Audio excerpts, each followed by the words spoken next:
ಶಾಸಕರು ದೆಹಲಿ ಪ್ರವಾಸ ಮಾಡಿದ್ದಾರೆ. ಸಚಿವ ಸ್ಥಾನ ಹೋಗಲಿ ಪಾಪ ಬೇಡ ಅಂತಂದವ್ರು ಯಾರು ಹೋಗ್ಲಿ, ನಂದೇ ತಕರಾರು ಇಲ್ಲ ಅದಕ್ಕೆ.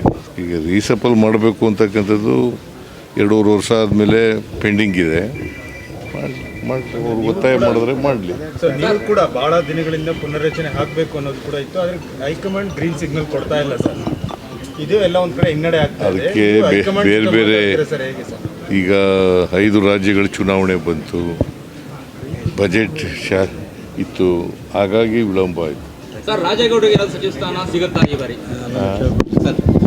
ಹೈಕಮಾಂಡು ಏನು ಮಾಡ್ತದೆ ಅಂತ ಗೊತ್ತಿಲ್ಲ, ಅದು ಇನ್ನೂ ಕೊಟ್ಟಿಲ್ಲ, ಕೊಡ್ಬೋದು ಅಂತ ಅಂದ್ಕೊಂಡಿದ್ದೀನಿ ನಾನು.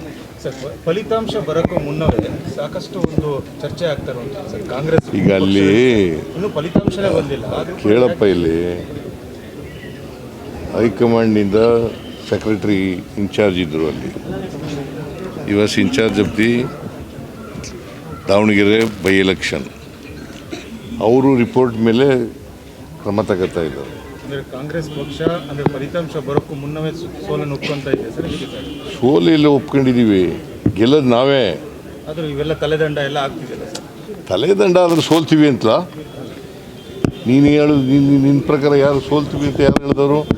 ನಿಮ್ಮ ಪಕ್ಷದ ಅಂದರೆ ನಮ್ಮ ಅಭ್ಯರ್ಥಿಯ ಸೋಲಿಗೆ ಕೆಲವು ವರಿಷ್ಠ ನಾಯಕರು ಕಾರಣ ಅಂತ ಹೇಳಿದ್ದಾರೆ. ಯಾರು? ಸಲೀಂ ಅಹಮದ್ ಹೇಳಿದಾರಲ್ಲ ಸರ್ ನೆನ್ನೆ. ಹಂಗೆ ಹೇಳುತ್ತೆ, ಆ ಥರ ಹೇಳಿಲ್ಲ. ನಮ್ಮವರೇ ಆಂಟಿ ಪಾರ್ಟಿ ಆಕ್ಟಿವಿಟೀಸ್ ಮಾಡಿದ್ದಾರೆ ಅಂತ ಹೇಳಿದ್ದಾರೆ ಹೊರತು ನಾವೇ ಸೋಲ್ತೀವಿ ಅಂತ ಏನು ಹೇಳಿಲ್ಲ. ಕರುನಾಡು ಟೈಮ್ಸ್ ಚಾನೆಲ್ನಲ್ಲಿ ಸುದ್ದಿ ಮತ್ತು ಜಾಹೀರಾತು ನೀಡಲು ಈ ನಂಬರ್ಗೆ ಕರೆ ಮಾಡಿ.